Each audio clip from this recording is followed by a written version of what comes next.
46 dogs seized, 2 men facing charges after a 4-month investigation into a Kalamazoo County dogfighting ring.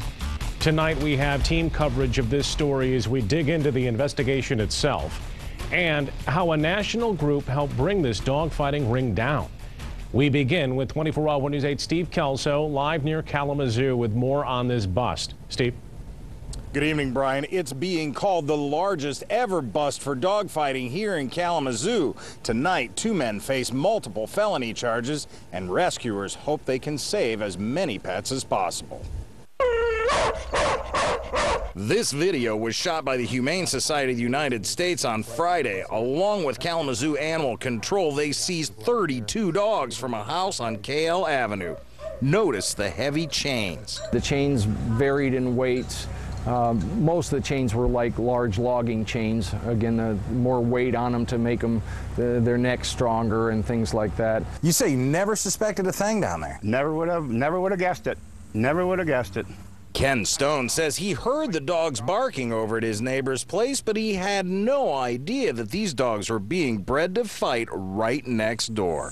This morning's raid took place on Darling Street in Kalamazoo Township. In the woods behind Leonard Turner's home, they found more of those chains, but that's not all they found on this property. There was actually an area that was set up in the common setup that had walls set up in a square box-like figure set up in the garage, and there was actually large amounts of blood, even be able to see visually. And then when we sprayed it with Blue Star, we were able to see that there was massive amounts of blood. These 2 men, Calvin Thomas arrested in Friday's raid and Leonard Turner arrested today, are facing multiple felony counts that could land both of them in their own cages for years to come. Authorities say the pair knew each other, and they are finding evidence tonight that could lead to more arrests. These investigations continue to be ongoing because there's lots of evidence that was seized that needs to be gone through, it needs to be looked at, and potentially more charges or more people may be connected.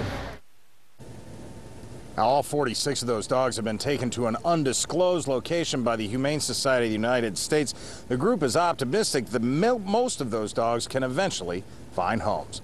Live in Kalamazoo County, Steve Kzoo, 24-hour News 8.